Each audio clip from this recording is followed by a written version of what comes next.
24 hours until I go home to the Philippines. And simula na ngayon, magtatagalog na ako. Kasi uuwi ako. Ang galing ko magtagalog talaga kung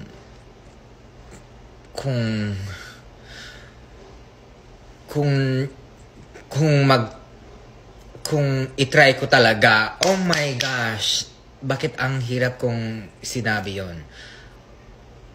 Nagbablank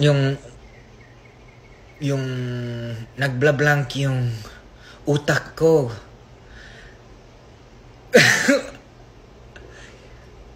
Nakalimutan ko na magtagalog. No, ang galing ko kanina. No.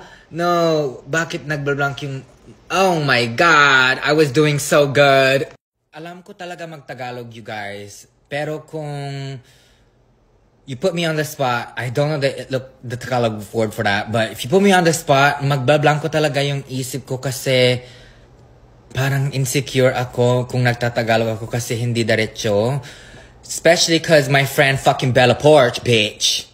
Kung nagtatagalog kami na dalawa, sinasabi niya, oh my gosh, I'm doing so good. Sinasabi niya na parang konyo daw yung Tagalog ko.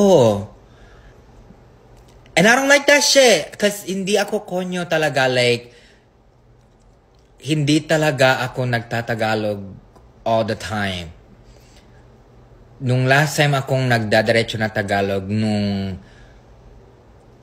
nag-live-in kami with my brother's wife kasi Tagalog siya. And that's the only time I got to speak Tagalog. Ngam, no Ilocano, amok ag Ilocano. Don't fucking play with me, bitch. Hanang ay ayaman, gaga. You know what I mean? Amom ti imbagak. Anong medyo kaya ngayon ibagakon?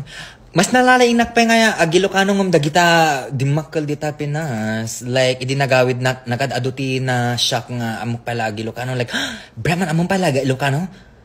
Kasano ko mga malipatan? Ilocano na kanayin ni Mama Tibalay. Kan Ilocano aming nga pamilyak dito. So, of course, I'm not gonna forget.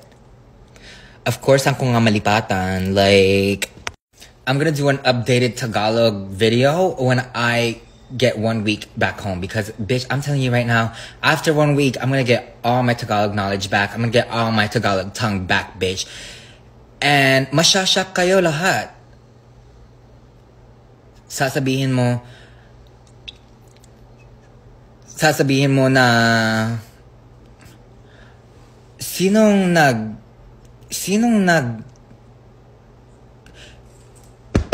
help me here.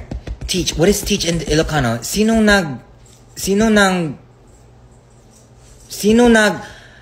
you guys help me. I'm running out of time. Sinong nagtite?